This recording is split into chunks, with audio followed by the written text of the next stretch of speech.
Kami sambut firman-Mu ya Tuhan, hanya di dalam nama Tuhan Yesus kami berdoa, kita sama-sama katakan, amin, amin, amin, amin, amin. Silakan duduk, shalom Bapak Ibu. Saya mau meneruskan apa yang saya katakan bulan lalu, saya ada trip ke Bangkok, saya katakan sebelum saya pergi ke sana bulan lalu, saya cuma mau kasih laporan aja, kami baru pulang dari sebuah pertemuan yayasan-yayasan Kristen yang ada di Asia dan di Afrika. Jadi kami sepakat untuk berdoa, 3 poin kami berdoa supaya Tuhan memberikan kami kekuatan semuanya. Tuhan memberikan juga yang namanya perlindungan bagi semua. Dan yang paling penting supaya ketika orang Kristen dianiaya, responnya itu benar. Ketika responnya benar, yang terjadi adalah kemuliaan Tuhan dinyatakan, banyak jiwa dimenangkan untuk Tuhan. Ketika ini aniaya terjadi, dan ketika Indonesia yang merupakan pengguna sosmed nomor 1 di dunia, 5 jam 2 tahun lalu, 7 jam tahun lalu, akhirnya menjadi sebuah ajang di mana kemuliaan Tuhan dinyatakan. Karena ketika diviralkan, yang terjadi adalah di mana-mana saya pergi dan saya bertanya, dari mana sumbernya, dari mana mereka terima Yesus, gimana caranya? 90% pasti akan katakan sosial media. Jadi gunakan sosial mediamu untuk menjadi mimbarmu supaya makin banyak lagi firman Tuhan diberitakan di bumi ini. Dan memang dalam 5 tahun terakhir ini pertumbuhan kekristenan di Indonesia luar biasa pesatnya. Berikan tepuk tangan untuk Tuhan kita. Di sisi, jadi bumi itu dibagi 2 gitu. Sisi sebelah sini, di regional kita ini populasi terbanyak di dunia. India baru take over Cina, negara terbanyak populasi di dunia. Nomor 2 Cina. Dua-duanya di atas 1 miliar, ketiga Indonesia. Sebentar lagi akan menginjakkan populasi 300 juta. Dan itu sebabnya berdoalah bagi tempat ini, kita gak kebetulan ada di sini. Bapak Ibu gak kebetulan ada di Jawa Timur, ada di Surabaya. Doakan semoga semua apa yang terjadi di bumi ini, khususnya di negara tercinta kita ini, ujung-ujungnya nama Tuhan dipermuliakan. Karena tidak ada kepuasan dan kelegaan di luar Yesus Kristus, tidak ada. Saya 28 tahun keliling kemana-mana, keliling Indonesia, keliling dunia. Satu hal saya ambil kesimpulan, di usia saya sekarang ini, bentar lagi saya mau 60 nih. Puji Tuhan kata anak saya, udahlah dia tenang aja, gak usah stres kalau udah mau tua-tua. Rambutnya kan juga gak ada ubannya, gak kelihatan katanya. Itu kata anak saya, bener juga sih. Jadi selama pengalaman saya nih ya, satu hal saya bisa tarik kesimpulan. Ketika orang berjumpa dengan Yesus, disitulah letak jawaban dari hidup mereka, gak ada yang lain. Itu sebabnya bersyukurlah kita memiliki juru selamat kita yang luar biasa. Dan kemudian tanyakan kepada diri kita sesuai dengan tema hari ini saya berikan judul, kemana kita mau lari, kemana saya mau pergi. Karena Alkitab menggambarkan sebuah perjalanan rohani itu sebagai sebuah perlombaan. Ditulis di 1 Korintus 9 ayat yang ke-24 mengatakan begini. Tidak tahukah kamu bahwa dalam gelanggang pertandingan semua peserta turut berlari. Tetapi bahwa hanya satu orang saja yang mendapat hadiah. Karena itu larilah begitu rupa sehingga kamu memperolehnya. Masalahnya ada orang yang lari kepada pelukan Tuhan, kepada hadirat Tuhan, kepada panggilan Tuhan, kepada ketaatan firman Tuhan, lari bahkan masuk ke dalam jalan yang tampaknya sulit, nanti kita bahas, dan masuk ke situ, merelakan dirinya untuk diproses, merelakan dirinya untuk berjalan dengan Tuhan, dipimpin sama Tuhan. Orang-orang seperti begitu akan melihat kehidupan berkelimpahan di dalam Kristus Yesus. Sekali lagi, saya harus selalu luruskan. Kalau saya katakan kehidupan berkelimpahan berarti di dalam sini. Saya nggak pernah, dan saya paling anti hal-hal yang sifatnya serba kemakmuran. Karena nggak ada kayak begitu. Kemakmuran yang Yesus maksudkan itu semua di dalam sini. Damai sejahtera, sukacita, pertumbuhan rohani, karakter ilahi, pertumbuhan di dalam kasih karunia, itu semua di dalam sini. Ya, dia nggak pernah ngomongin yang ada di tangan itu semuanya sekunder. Itu bukan primer soalnya. Jadi carilah dahulu kerajaan Allah dan kebenarannya, baru segala sesuatu ditambah-tambahkan dalam hidupmu. Itu yang terjadi, itu prinsipnya begitu. Nah, ketika kita mengerti ini, kita juga harus tahu bahwa banyak orang lari dari Tuhan. Kita nggak bisa ngomong begini, ya tapi saya nggak lari dari kepercayaan saya kepada Yesus. Oke, tapi banyak dari antara orang Kristen lari dari panggilan, lari dari kebenaran, lari dari Tuhan karena dia baru jatuh ke dalam dosa. Dan itu semua prinsip-prinsip yang salah, yang harus diperbaiki, yang harus dimengerti dengan baik. Ya. Ada satu pribadi yang mungkin jarang dibahas karena memang pribadinya kalau di kastanya mungkin sekunder kali. Ya, yang sering dibahas itu adalah Sarah, istrinya Abraham, istri sahnya Abraham. Tapi Abraham juga punya istri gara-gara Sarah, namanya Hagar. Dan pribadi ini adalah orang asing. Dia bahkan hamba, dia adalah seorang yang berasal dari Mesir. Ketika satu hari Sarai yang namanya waktu itu masih Sarai, dia karena tidak sabar menunggu keturunan, dia menyuruh hambanya ini menikah atau kawin dengan suaminya. Dijadikan istri. Yang terjadi adalah Hagarnya hamil dan tiba-tiba dia merasa bahwa Hagar ini hambanya kurang ajar sama dia. Jadi dia katakan begini, Kejadian 16 ayatnya yang ke-5, dia katakan begini. Lalu berkatalah Sarai kepada Abram, penghinaan yang kuderita ini adalah tanggung jawabmu.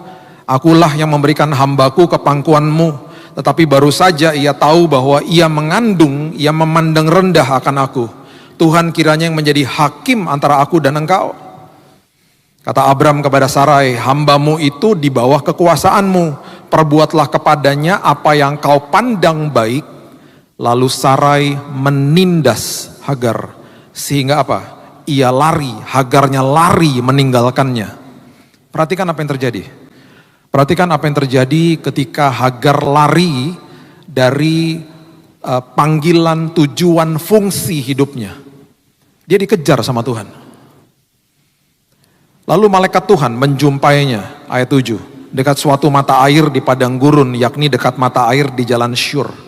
Jalan ke Syur. Itu padang gurun menggambarkan sesuatu yang tidak menentu, tidak tahu arah dan lain sebagainya. Dia pergi, dia lari, dia masuk ke padang gurunnya sendiri. Itu yang dia buat padang gurunnya sendiri dalam hidupnya. Kemudian kata Tuhan lewat malaikatnya, Hagar, hamba Sarai, dari manakah datangmu dan kemanakah pergimu? Merupakan sebenarnya pertanyaan retorik yang memang bukan berarti Tuhan gak tahu dia dari mana dan Tuhan mau tanya dia mau kemana, bukan karena Tuhan tidak tahu, tapi Tuhan mau mengungkapkan isi hatinya karena Tuhan mau kasih tahu sesuatu yang penting kepada dirinya. Orang yang kabur dari panggilan, orang yang lari dari panggilan, orang yang lari dari fungsi hidupnya, orang yang meninggalkan tanggung jawabnya, dikatakan di ayat yang luar biasa ini, dikatakan dia katakan bahwa aku lari meninggalkan Sarai nyonyaku dan dia tidak pernah mengatakan kemana dia akan pergi. Karena orang yang lari dari panggilannya bingung dia. Orang itu menciptakan padang gurunnya sendiri. Dan apa yang terjadi? Malaikat Tuhan berkata kepadanya ayat 9, kembalilah kepada nyonyamu, biarkanlah engkau ditindas di bawah kekuasaannya. Saya nggak pernah katakan berarti kalau kita memiliki sebuah hubungan yang toksik kita harus dekat-dekat sama orang ya, nggak seperti itu. Dimanapun kita juga punya hikmat. Kalau ada hubungan toksik, kalau memang Tuhan tidak suruh kita melayani orang tersebut, kita jauh-jauh jaga jarak sama dia tetapi tetap sopan. Alkitab mengatakan saling mendahului dalam memberi hormat kepada orang-orang seperti begitu. Ya kalau kita ketemu sapa duluan. Nggak ada silent treatment di dalam Tuhan. Tapi di dalam case ini Hagar disuruh balik. Memang dia bingung, manusiawi, dia lari itu manusiawi karena dia ditindas, manusiawi. Tapi dia mendengar apa yang Tuhan katakan dalam hidupnya. Tuhan bilang, kembalilah kepada nyonyamu, biarlah engkau ditindas di bawah kekuasaannya karena berkatku ada di situ. Jalanku ada di situ. Dan Tuhan akan nyatakan kepada kita berkali-kali dalam keputusan kita bahwa keputusanmu itu tidak baik. Keputusanmu itu tidak benar. Karena apa yang kita ambil itu biasanya kecenderungan kita adalah sesuatu yang membuat kita nyaman dan aman di saat itu. Di saat itu. Seringkali mengambil keputusan yang benar, seringkali bagi kita itu susah dan menyulitkan diri kita. Sehingga kita ambil jalan pintas. Padahal Tuhan bilang gak bisa seperti begitu. Jangan lari daripada ketetapanku. Jangan lari daripada ketaatan akan firmanku. Kemudian malaikat Tuhan mengatakan begini, ayat 10. Aku akan membuat sangat banyak keturunanmu, sehingga tidak dapat dihitung karena banyaknya. Hagar punya berkat khusus dari Tuhan. Tetapi kondisinya dia harus balik kepada majikannya. Ayat 13 adalah ayat pernyataan isi hatinya dia. Dia menganggap bahwa Tuhan memperhatikan dia walaupun dia orang asing, orang yang seolah-olah tidak diperhatikan Tuhan. Kemudian Hagar menamakan Tuhan yang telah berfirman kepadanya itu dengan sebutan Engkaulah El Roy. Sebab katanya bukankah di sini kulihat dia yang telah melihat aku. He sees me, dia lihat aku, dia peduli sama aku, dia sangat detail melihat setiap kehidupan. Karena dia maha tahu, maha hadir dan maha kuasa. El Roy. Ketika kita lari dari sebuah panggilan, dari ketaatan dan lain sebagainya, apa yang kita buat? Kita membuat padang gurun dan badai sendiri. Dan seringkali yang terjadi adalah kita menyulitkan orang lain dan kita menyulitkan diri kita sendiri. Jangan lari dari tanggung jawab. Orang yang lari dari tanggung jawab selalu mungkin berpikir bahwa tanggung jawabnya hilang. Orang yang lari dari tanggung jawab, orang yang lari dari pemberesan masalah, orang yang lari dari yang namanya kepahitan, dia nggak mau beresin kepahitan, dia bilang udahlah, tapi dia simpen terus dalam hatinya, dia nggak pernah berhadapan sama kepahitan itu dan dia bilang saya harus bereskan ini. Orang-orang seperti begitu berpikir bahwa yang saya lari itu ntar akan hilang sendiri, nggak bisa. Sebuah tanggung jawab ketika ditinggalkan itu jadi beban buat orang lain. Ketika tanggung jawab pemulihan itu tidak kita bereskan di sini, itu jadi beban buat orang lain. Itu bahkan bisa merusuhkan orang lain. Itu bahkan bisa mencemarkan orang lain. Itu sebabnya di Yunus pasalnya yang pertama ayat yang ketiga, firman Tuhan katakan begini. Yunus pasal yang pertama ayat yang ketiga. Tetapi Yunus bersiap untuk melarikan diri ke Tarsis, jauh dari hadapan Tuhan. Ia pergi ke Yafo dan mendapat di sana sebuah kapal yang akan berangkat ke Tarsis. Ia membayar biaya perjalanan lalu naik kapal itu untuk berlayar bersama-sama dengan mereka ke Tarsis jauh dari hadapan Tuhan, lari dari panggilan. Ketika orang-orang seperti begini ya, lari dari panggilan, lari dari tanggung jawab, merepotkan orang.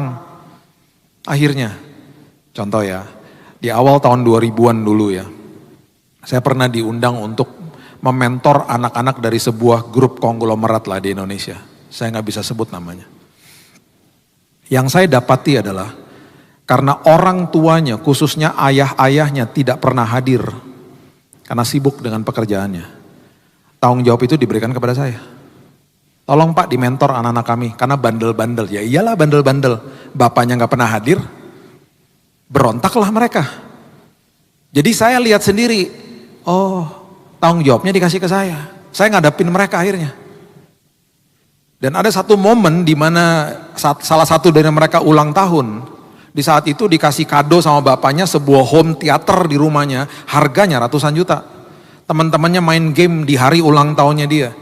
Kemudian saya samperin dia. Saya bilang kenapa kamu mukanya kok kayak orang stres gitu kan, hari ulang tahun dikasih home theater sama papa kamu. Saya gak pernah lupa dia ngomong gini. Aku gak butuh Kak. Aku gak butuh semua ini. Papa kasih aku uang, harta, jabatan, perusahaan aja dikasih buat aku. Aku mau sekolah di mana aja dibayarin. Aku punya mobil mewah, punya supir aku. Masih duduk di bangku SMA waktu saat itu. Aku gak butuh. Lah kayak kamu butuh apa? Ini yang betul-betul membuat hati saya sangat sedih. Papa gak pernah hadir. Lihat, di mana aku sedang ulang tahun sekarang. Dia ada gak? Enggak, main golf. Karena dia pikir yang dia kasih udah cukup. Anak 17 tahun bisa ngomong gini, aku gak butuh semua ini. Buat apa? Aku bahkan iri hati sama orang-orang yang dipeluk sama papanya. Papa gak pernah tahu isi raportku. Papa sibuk dengan kerjaannya. Dia pikir harta, jabatan, status, ketenaran, uang, perusahaan bisa menggantikan dirinya. Gak bisa. Dia lari dari tanggung jawabnya. Sedih saya keluar dari rumah itu, saya melihat rumah yang begitu besar. Ironis, tidak mengerti prioritas. Dulu ya, saya ketika anak-anak masih kecil, saya menolak jadwal pelayanan. Karena saya harus ada bersama dengan mereka. Ketika minggu itu sudah penuh.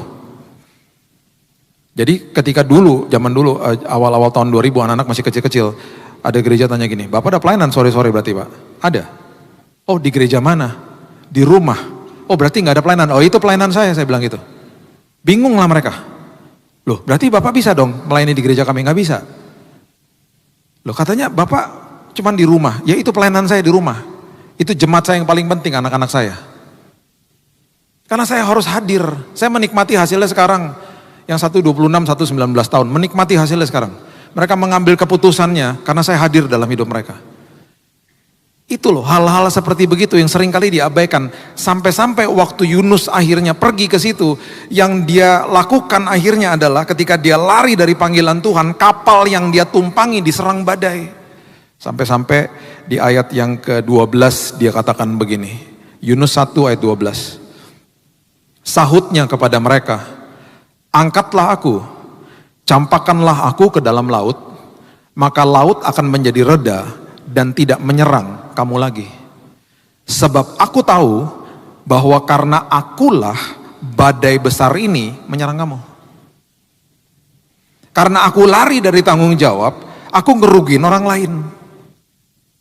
Karena aku lari dari tanggung jawab, aku lari dari Tuhan, yang aku kreasi dalam hidupku sendiri adalah aku membuat padang gurunku sendiri, aku membuat badaiku sendiri. Perhatikan ini baik-baik.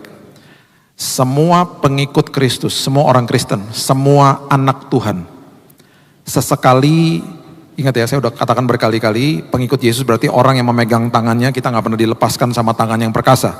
Sesekali tangan yang perkasa itu akan bawa kita ke lembah kekelaman, ke terowongan yang gelap, ke dalam badai, ke dalam yang namanya padang gurun. Alkitab sudah kasih tahu, kalau dibawa ke lembah itu artinya apa, dibawa ke padang gurun itu apa, dan lain sebagainya. Kita mengalami kekeringan, seolah-olah sepertinya kehilangan arah ada di padang gurun. Di lembah itu seperti apa, lembah yang gelap sepertinya gak bisa lihat apa-apa di ujung daripada itu semuanya. Namun yang bawa kita ke situ adalah tangan yang perkasa. Untuk apa? Sekolah kehidupan. Kalau dia yang bawa itu menjadi nikmat, karena itu sekolah kehidupan. Karena kita lagi pegang tangan yang perkasa, dia lagi tuntun kita, arahnya pasti jelas. Perlindungannya pasti jelas. Ujungnya pasti jelas. Tapi kalau kita buat padang gurun sendiri seperti Hagar, bingung dia ditanya mau kemana, nggak bisa jawab. Kalau kita buat badai sendiri seperti Yunus, dia bilang udah deh campakkan aja aku ke dalam laut, karena memang ini gara-gara aku nih, aku kreasi badai buat kalian semuanya. Ada seorang namanya John Lantang, dia papa saya. Dia kabur dari kampung Tomohon tahun 60-an karena dia disiksa sama bapaknya. Papanya tentara kenil, ditelanjangin, diikat di pohon, digerayangin semut merah, digebukin, dipermalukan depan desanya. Di tahun 60-an dia menumpang kapal dari pelabuhan Bitung. Dia naik kapal bareng, dia gak punya uang. Dia bilang sama nahkodanya, saya numpang ya Pak, saya gak punya uang. Dia kenapa? Karena dia pahit. Dia benci, dia dendam sama bapaknya. Dia gak mau hidup sama bapaknya. Dia kabur ke sini. Dia mendarat di pelabuhan Surabaya tahun 60-an. Makanya dia banyak teman dulu di sini, Surabaya. Dia pergi ke Surabaya, dia menjadi orang yang tough karena dijahatin sama bapaknya. Dia menjadi street, dia suka berantem. Dia pergi ke Bandung. Dari Bandung dia pergi ke Jakarta. Dia bergabung dengan sebuah gereja. Dia ketemu sama mama saya di situ, di paduan suara. Jatuh cinta dia dengan seorang wanita India. Woy. Ini dia cerita, waktu saya duduk di bangku SMA. Papa benci Bill sama papanya papa, sama opa kamu. Papa udah gak pernah ketemu lagi sama dia. Lah, saya waktu dia ngomong gitu di bangku SMA, saya baru dengar kabar dari teman saya yang suka digebukin di rumah gara-gara bapaknya digebukin juga sama bapaknya. Jadi udah kayak lingkaran setan aja udah. Karena papanya gak pernah ada pemulihan, papanya KDRT sama anak-anaknya. Saya tanya gini sama dia, loh papa kok gak pernah mukulin saya? Papa kok gak pernah KDRT sama mama? Kok papa jadi orang yang dikit-dikit mama dikasih bunga? Dikit-dikit yang disiplin di rumah itu mama yang disiplin kita semuanya. Seringkali kan mereka ngomong Belanda kan, dia suka elus-elus pundaknya mama gitu. Latmar, udah latmar lah, ngomong Belanda dia. Udah, sudah gitu. Itu papa, lembut banget. Senyum orangnya. Waktu dia pergi 2010 sedih saya, hancur saya. Dan itu yang saya tanya, kok bisa papa kayak begini? Dan dia bilang begini, memang papa lari dari Tuhan. Papa kecewa sama Tuhan. Papa dibesarkan di keluarga Kristen. Papa lari juga dari papanya papa. Aku lari dari semuanya itu. Tapi sebelum saya masuk ke dalam pernikahan, saya lepaskan semuanya di altar Tuhan, alias dia lari ke dalam pelukan Tuhan. Dia minta Tuhan pulihkan hidupnya, supaya Tuhan jadi bapaknya dia. Dia bilang gini, saya gak mau bawa sampah Bill ke dalam pernikahan ini. Saya melihat sosok pribadi yang penuh dengan damai.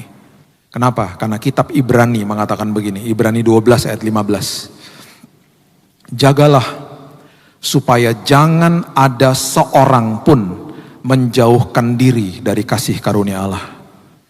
Jadi kalau kita sampai disakiti, sampai masuk ke dalam titik di mana kita kepahitan, lari kepada kasih karunia Tuhan. Jangan lari kemana-mana, merusuhkan orang. Yang terjadi coba lihat ini. Agar jangan tumbuh akar yang pahit. Kalau sampai tumbuh akar yang pahit, itu akan menimbulkan kerusuhan dan yang mencemarkan banyak orang. Kita suka kesal kalau lihat TV, kalau ada kerusuhan-kerusuhan yang terjadi toh. Kita nggak sadar diri kita bawa kerusuhan di rumah. Karena ada sesuatu yang kita nggak beresin, kita lari dari panggilan Tuhan, kita lari dari jalan yang Tuhan mau kita masuki sebenarnya. Itu yang terjadi. Makanya orang-orang seperti begini, akhirnya orang-orang yang pulang ke rumah semua masuk kamar, nggak mau ketemu dia. Harusnya kalau kita pulang ke rumah kita kan jadi garam, buat kan garam salah satunya buat nagih. Kalau kita makan sesuatu yang asin kan pengen makan terus toh. Harusnya kalau kita pulang ke rumah semua keluar dari kamar menyambut kita. Kalau sampai kita pulang ke rumah semua masuk kamar, itu indikasi buruk berarti. Kita membawa kecemaran, kita merusuhkan orang akhirnya. Itu yang dimaksudkan. Bapak Ibu, di dalam semua pertobatan, Tuhan itu pakarnya untuk menghasilkan sesuatu dan membawa kebaikan bagi anak-anaknya. Tuhan bahkan bisa menggunakan your mess, sebuah sesuatu yang kita lakukan yang berantakan, dijadikan sebuah message, dijadikan sebuah pesan yang indah bagi orang lain dan juga bagi diri kita sendiri. Nanti Bapak Ibu baca sendiri di Yunus pasal yang ketiga, orang-orang di kota Niniwe itu percaya kepada Tuhan dengan penginjilannya dia. Menurut sejarah, kalau Bapak Ibu baca buku-buku sejarah, bangsa Niniwe adalah bangsa yang menyembah Dagon atau dewanya mereka itu dewa ikan. Waktu Yunus minta dibuang ke laut, Alkitab dengan jelas menuliskan Tuhan mengirim ikan yang besar yang menelan dia. Kita sudah tahu ceritanya. Jadi waktu dia dimuntahkan oleh ikan itu, ada kemungkinan besar orang di situ ngelihat dan tahu dan beritanya tersebar sampai ke Niniwe. Dikatakan bahwa orang ini keluar dari ikan, ada kemungkinan besar mereka berpikir ini dewanya. Makanya mereka terima pesannya dia.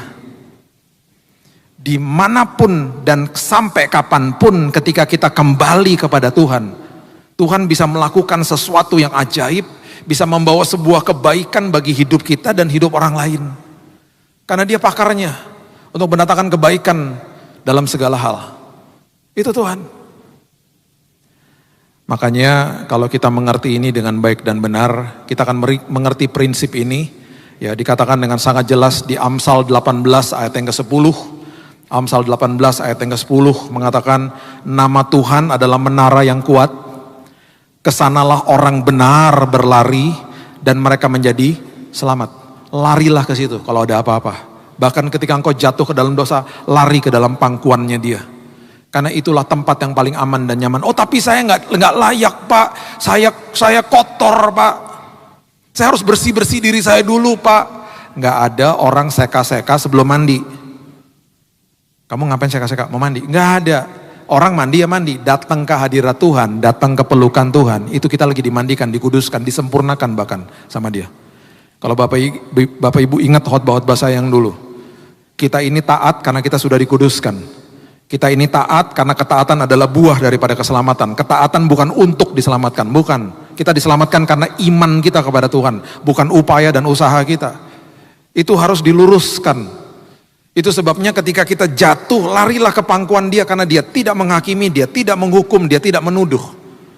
Dia bilang, sini nak, udah sini nak, sini aku peluk nak, kamu butuh apa? Kamu butuh kekuatan supaya kamu gak jatuh lagi, lari kepada aku. Makanya bertumbuh di dalam kasih karunia, Petrus bilang. Petrus bilang apa? Bertumbuh di dalam kasih karunia, supaya kamu tidak tersesat, supaya kamu tidak kehilangan pegangan. Pribadi yang paling sering bicara dengan dirinya sendiri adalah Daud. Dan Daud adalah pribadi yang paling sering didokumentasikan di dalam tulisan-tulisan dia, bahasa atau kalimat-kalimat ketika dia bicara sama dirinya sendiri. Ada kalimat-kalimat yang dia katakan begini, tenanglah hai jiwaku, ingatlah segala kebaikannya hai jiwaku. Dia ngomong sama jiwanya sendiri. Dari sekian banyak mazmur-mazmurnya dia, ada satu mazmur yang menjadi favorit saya, dan bahkan mazmur ini menjadi salah satu bagian dari doa saya. Itu adalah Mazmur 131 ayat yang kedua.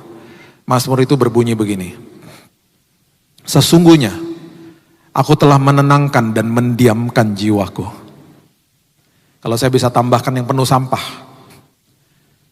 Kemudian dia bilang begini, seperti anak yang disapih berbaring dekat ibunya. Ya, seperti anak yang disapih jiwaku dalam diriku. Disapih itu artinya melepaskan ketergantungan akan susu. Itu arti disapih. Artinya Daud lagi ngomong begini sama dirinya, hei jiwaku, dewasa dong. Keren. Ini ayat paling keren buat saya. Saya bahkan doakan ini setiap hari, aku mendiamkan dan menenangkan jiwaku. Contoh ya, Bapak Ibu disakiti sama seseorang. Ada orang mengeluarkan kata-kata kasar, kita disakiti. Oke? Orangnya udah pergi, dia cuma ngomong cuma sejenak. Tiba-tiba, tanpa kita sadari, pribadi yang paling sering bicara sama kita adalah diri kita toh. Tiba-tiba suara kita sendiri, tiba-tiba menghantui kita, menyelimuti pikiran dan hati kita. Dan itu bisa berjam-jam, berhari-hari, bahkan berbulan-bulan. Kita bisa ngomong-ngomong sendiri sama diri kita. Di awal kita disakiti, kita ngomong-ngomong sendiri. Dasar. Memang ya, aku udah lihat kamu dari dulu emang orangnya gak bener, kamu belagu banget sih jadi orang. Gayamu tuh sok tahu emang. Kita ngomong sendiri. Nanti ya kalau aku ketemu kamu, aku diemin kamu, lihat aja nanti. Buang muka aku sama kamu. Pantesan bisnis kamu gak berhasil, Tuhan gak berkenan sama aku. Kita ngomong sendiri, kita ngutuk-ngutukin dia, kita ngata-ngatai dia. Buat apa coba? Sakit hati itu normal. Tapi gara-gara kita dibohongin sama iblis, kita ngomong-ngomong sendiri sama diri kita, tiba-tiba timbul akar kepahitan.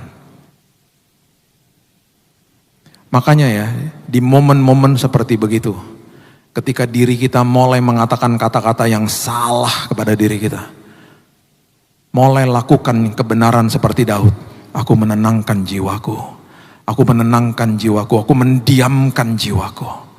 Ya Tuhan, aku ambil keputusan untuk ngampuni orang itu Tuhan. Berat. Yang lebih gampang apa? Kesel, nyebel, sebel, kesel, mangkel, akhirnya akar kepahitan tanpa kita sadari. Yang paling mudah kan itu. Paling mudah kan menuruti emosi kita. Akhirnya emosi itu menguasai kita. Dan untuk kita katakan hal-hal seperti kasih kan susah. Tuhan, aku lepaskan pengampunan ya Tuhan, aku lepaskan pengampunan, aku lepaskan kemurahan hati. Mungkin hari ini dia lagi bad mood kali Tuhan ya. Kita gak ambil rute itu, kita gak ambil jalan itu.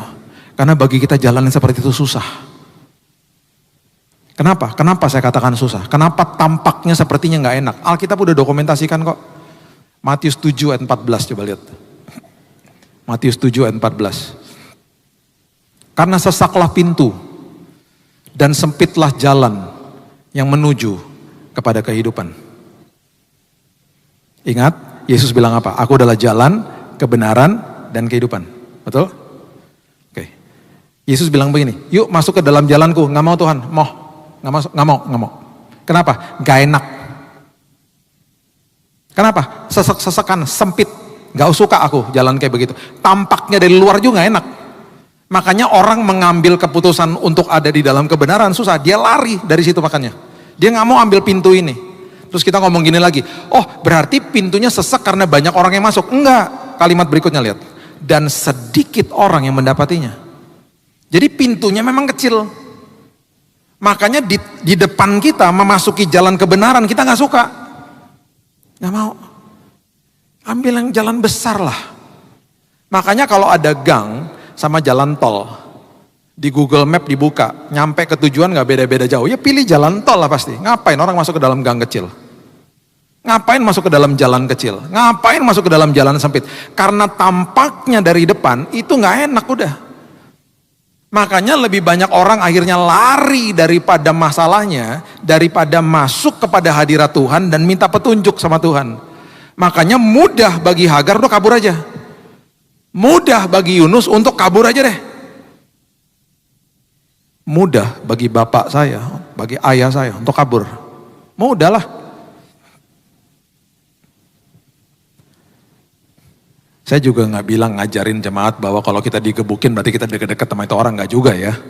Tapi paling tidak kita walaupun kita jaga jarak, doakan dia, lepaskan pengampunan, beresin di dalam sini. Papa saya dulu pernah bilang gini sama saya, ya harusnya papa sih nggak jauh-jauh, yang papa sampai ke Pulau Jawa tuh kan yang bener aja gitu. Papa tinggalin semuanya, dia punya adik loh di sana, tinggalin sama dia. Dia punya adik perempuan 2, karena dia udah nggak tahan. Kan itu jalan yang lebih gampang diambil. Ini contoh ya, kita kalau disuruh pilih yang saya katakan tadi, masuk dalam jalan yang sempit, jalannya Tuhan. Itu dikatakan gini, jalan itu menuju kepada kehidupan. Jalan, kebenaran, kehidupan. Itu kan Yesus katakan gitu, I'm the way, the truth, and the life. Maksudnya Yesus adalah ketika dia katakan begini, kalau kamu masuk ke dalam jalan yang sempit ini, kamu akan menemui kebenaran di tengah-tengah jalan. Dan kebenaran ini akan memerdekakan kamu. Kitab Yohanes katakan yang jangan jelas toh. Kebenaran itu memerdekakan kamu.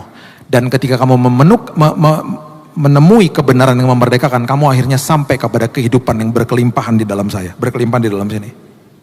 Maksudnya apa coba? Contoh ya, analoginya gini. Di jalan tol, itu orang gak ada yang namanya sabar tuh gak ada. Jarang. Masuk ke dalam jalan yang sempit, mau tidak mau kita belajar sabar. Kita belajar hati-hati. Karena tidak ada orang masuk ke dalam jalan yang sempit, jalannya 100 km per jam, gak ada. Atau gak usah segitulah, jalan 50 km, 60 km per jam juga gak mungkin. Nabrak ayam, nabrak pedagang, nabrak motor, nabrak anak kecil, gak bisa lah. Masuk ke dalam jalan yang sempit, langsung kita belajar hati-hati. Aware. Coba jalan tol. Udah jalannya besar, tetap aja gak sabaran. Bahkan bahu jalan aja diambil-ambil. Di Jakarta, bukan di Surabaya. Surabaya ini semua sopan-sopan ya. Bahu jalan diambil. Makanya teman polisi saya ngomong gini sama saya, Bill, 2 hal terjadi. Secara psikolog ya, Bill, 2 hal terjadi ketika orang masuk bahu jalan. Pertama, orang itu gak sabar. Makanya orang yang masuk bahu jalan pasti ngebut. Karena dia ingin mendahului yang lain. Kalau ada ambulans masuk, oh dia ngikut di belakangnya. Karena dia pengen cepat-cepat. Dia gak sabar soalnya. Gak ada orang masuk bahu jalan tenang-tenang, gak ada. Ngebut pasti. Yang kedua, orang masuk bahu jalan, dia tahu dia salah. Makanya dia ngebut. Karena dia pengen buru-buru juga keluar. Karena gak enak hatinya toh. Nah ini yang dia katakan. Bahu jalan, itu kan adalah lajur emergency. Kalau ban pecah, kalau ada makanan tumpah di mobil, ada orang kena serangan jantung, ada hal-hal emergency, orang langsung melipir ke kiri karena itu lajurnya. Ini teman saya polisi loh ngomong gini, 90% Bill kalau udah melipir mau masuk ke kiri, mereka tidak akan lihat spion. Karena mereka berpikir di lajur itu steril, gak ada mobil yang lewat. Mereka tidak sadar di belakang mereka ada mobil yang sekencang-kencangnya. Dan mobil yang lagi sekenceng-kencengnya itu di bahu jalan tidak sadar juga. Tiba-tiba ada orang yang lagi emergency mau masuk ke dalam lajurnya dia itu sah dia masuk ke situ. Teman saya bilang gini, itu kalau kecelakaan Bill, hitungannya detik. Aku kalau ke TKP Bill nangis Bill, fatal Bill kecelakaannya. Kamu kalau lagi khotbah kasih tahu ya Bill sama jemaatmu ya Bill jangan kayak gitu. Ini di Jakarta bukan Surabaya. Itu yang terjadi, lihat nih. Orang yang masuk ke dalam jalan yang sempit, langsung hati-hati. Orang yang masuk ke dalam jalan yang sempit, pernah nggak Bapak Ibu masuk jalan sempit kalau lagi bawa mobil, kita buka kaca, kita tekuk spion kita. Terus kita bilang apa sama orang di depan? Mas, jalan duluan mas. Kita langsung mementingkan kepentingan orang lain, karena kalau dia nggak jalan, kita nggak bisa jalan. Kalau dia nggak jalan, kita nggak jalan karena kita mepet ke kiri misalnya. Ayo mas, jalan dulu, biar saya ada ruang bisa manuver. Di jalan yang sempit tiba-tiba kita belajar mementingkan kepentingan orang lain. Dan pada akhirnya saya nggak pernah lupa, di ujung sebuah jalan yang sempit, saya melihat jalan raya. Bahkan di ujung di atasnya tuh jalan tol makan. Dan mobil begini nih, kenceng, ngeliat di depan saya nih. Hati saya gimana? Wah, jalan raya. Seneng toh? Tiba-tiba nggak bisa gerak. Karena ada motor parkir agak ke tengah. Orangnya dipanggil lama banget dalam rumah. Kesal nggak? Kesal saya dalam hati. Nggak sabaran langsung. Terus saya merenung. Kalau saya nggak lihat jalanan itu di depan, ada kemungkinan besar saya oke-oke aja. Tapi karena saya lagi banding-bandingkan kondisi saya dengan jalan yang cepat itu, saya jadi makin nggak sabar. Karena saya pengen buru-buru ke situ. Asaf, pemimpin biduan, seorang WL di Mazmur 73, dia katakan begini, kenapa engkau memberikan kemujuran bagi orang fasik? Kalau kita lihat orang yang jalannya kayaknya enak-enak aja, kita bilang gini, Tuhan kenapa mereka diberkati aku tidak? Di dalam jalan yang sempit, kita diajarkan untuk tidak banding-bandingkan diri dengan orang lain. Kalau Bapak Ibu mau bandingkan dirimu dengan dirimu yang kemarin. Bandingkan dirimu dengan dirimu yang tahun lalu. Saya harus bandingkan diri saya dengan Billy Lantang yang tahun lalu. Saya harus lebih baik daripada tahun lalu. Saya harus lebih baik daripada Billy Lantang bulan Januari kemarin bahkan. Itu, kalau mau bandingkan dirimu sama dirimu yang lalu. Jangan sama orang lain. Makanya kenapa ya, di jalan yang sempit itu kita menemukan kebenaran. Kita menemukan yang namanya kebenaran yang memerdekakan kita. Sehingga kita dibawa ke dalam kehidupan yang luar biasa. Kenapa? Masuk ke dalam jalan itu. Masuk ke dalam jalan yang benar. Kita yang diubahkan. Dan itu yang paling penting. Dan sebagai penutup Bapak Ibu. Kalau dari tadi kita bilang bahwa kita yang berlari kepada Tuhan. Alkitab selalu mengatakan begini. Karena terlebih dahulu aku sudah mengasihimu. Makanya kita harus saling mengasihi. Betul? Saling mengasihi sama seperti aku telah mengasihimu. Kalau sampai hari ini firman Tuhan bilang, ayolah berlarilah kepada aku. Jangan lari dari aku. Karena terlebih dahulu aku juga sudah lari kepadamu. Aku sudah turun dari tahtaku menghampirimu. Aku loh Tuhan yang punya tahta. Yang kaya jadi miskin. Untuk supaya kamu yang miskin jadi kaya. Aku turun dari tahtaku. Dan kemudian Yesus katakan di dalam sebuah perumpamaan yang sungguh dahsyat. Saya tutup dengan ayat ini ya. Lukas pasal yang ke-15 ayat yang ke-20. Kalau baca ayat ini, ayat firman Tuhan itu detail. Dr. Lukas juga tulisnya detail. Kita kalau baca ayat ini setiap kalimat itu mengandung arti. Anak yang terhilang adalah anak yang bilang sama bapaknya, berikan harta milik kita yang menjadi hakku. Kemudian dia pergi, itu kalimatnya. Berikan harta milik kita, itu akses, saya mau jadi pemilik sekarang. Kemudian dia pergi, dia bawa harta bapaknya toh. Nah, perhatikan ini baik-baik. Di dalam tradisi Yahudi, makanya perumpamaan ini diberikan kepada orang Farisi. Orang Farisi waktu dengar ini pasti kaget, pasti bengong dengar. Yesus bilang begini, bilang di ayat ini. Kalau kita baca buku sejarah ya, salah satu tradisi Yahudi di desa-desa mereka punya namanya pengadilan rakyat.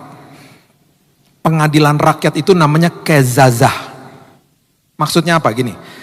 Kalau anak atau siapapun keluar dari desa bawa uang atau bawa harta, itu dianggap orang itu membawa devisa daripada komunitas atau desa itu keluar. Karena itu mempengaruhi ekonomi mereka yang lain. Jadi itu sama aja nyuri walaupun itu uangnya dia. Nah ketika itu terjadi, ketika orang ini kembali ke kampungnya, mereka akan cegat dia di luar kampung, mereka akan pecahin pot di kakinya, cara pecah. Itu namanya proses pengadilan rakyat, namanya kezaza. Terus mereka bilang apa? Kamu tidak berhak masuk sini. Dia diadili, dia dihakimi, dia nggak berhak masuk sini. Apalagi pulang ke rumah bapaknya. Perhatikan ayat ini. Oke, kalau kita udah ngerti itu, sekarang baca ayat ini, baca baik-baik. Lukas 15 ayat 20. Maka bangkitlah ia dan pergi kepada bapaknya. Anak yang terhilang balik kepada bapaknya. Ketika ia masih jauh, ketika ia masih ada di luar desanya, ayahnya telah melihatnya. Berarti ayahnya setiap hari scanning the horizon. Ayahnya tiap hari begini. Mana ya anakku ya? Ketika ayahnya melihat ketika ia masih jauh, tergeraklah hatinya oleh belas kasihan. Ayahnya berlari. Ayahnya berlari. Itu adalah gambaran orang atau ayah atau bapak seorang Yahudi yang tidak melakukan norma-norma sopan santun. Karena biasanya bapak-bapak Yahudi kalau lari itu berarti dia angkat sarungnya, itu tindakan yang gak hormat sebenarnya. Bagi dia, melecehkan dirinya sendiri. Alkitab dengan jelas, Yesus lagi ngasih itu sama orang Farisi. Bapaknya berlari, dia angkat tuh sarung. Kenapa dia berlari? Karena anaknya masih di jauh toh. Supaya dia mendahului semua orang desa. Sebelum pengadilan rakyat dilakukan, dia lari ke anaknya dan dia rangkul dan cium dia. Dan ketika dirangkul dan dicium, pengadilan rakyat dibatalkan. Yesus lagi ngasih tahu sama orang Farisi, ini gambaran bahwa hukuman dosa itu harusnya ditimpakan kepada setiap kita. Tapi dia lari kepada kita semuanya. Sebelum kita punya kesempatan lahir dan mengasihi dan menerima dia sebagai juru selamat. Dia mati di kayu salib. Dia sediakan pelukan yang luar biasa. Dan ketika itu terjadi, rangkulan pelukan di dalam kasih karunia dia, penghukuman dosa dibatalkan atas anak-anaknya. Dahsyat. Saya percaya orang Farisi pas dengar itu bengong. Padahal perumpamaan. Dia lagi kasih tahu sama mereka, tradisi kezazah, tradisi pengadilan rakyat dibatalkan. Karena bapaknya mengasihi dia. Dia lari loh pada kita. Jadi hari ini di 2026, jangan bawa sampah dari masa lalu. Apapun pergumulan hidupmu, larilah kepada kebenaran itu. Jangan buang waktu. Alkitab katakan sadar dan bertobat. Kalau udah ada U-turn, segera balik kepada dia. Karena di dalam pelukan, di dalam hadiratnya, perkara besar sudah disiapkan sama dia. Dan apapun perjalanan bersama Tuhan, pasti nikmat. Karena kita tahu ujungnya seperti apa. Dia pasti akan bawa kebaikan demi kebaikan bagi kita. Lepaskan pengampunan. Kalau ada yang kepahitan, bereskan. Hadapi masalahmu, hadapi pergumulanmu. Lepaskan pengampunan. Ya, terjadilah perdamaian sama diri sendiri. Jangan lari dari kenyataan, lari kepada pelukan Tuhan, lari kepada kasih karunia Tuhan. Dan disitulah kita menemui kedamaian. Dan 2026 menjadi tahun yang luar biasa. Kalau kita sampai diizinkan lihat tahun ini, Tuhan masih punya maksud dalam setiap hidup kita. Kemarin di tanggal 31 Desember, kita lagi merayakan tahun baru di rumah saya. Ya, di jam 7 malam teman saya dapat telepon. Malamnya kita mau ibadah. Jam 7 kita lagi makan, teman saya dapat telepon. Papanya dipanggil pulang Tuhan. Persis tanggal 31. Papanya tidak diizinkan lihat 2026, tugasnya selesai di muka bumi. Dia bersama dengan Tuhan. Tapi hari ini kalau kita masih dikasih lihat 2026, berarti Tuhan masih punya maksud. Jangan sia-siakan waktumu. Hari demi hari, larilah kepada hadiratnya, kepada pangkuannya. Berikan tepuk tangan kita untuk Tuhan kita.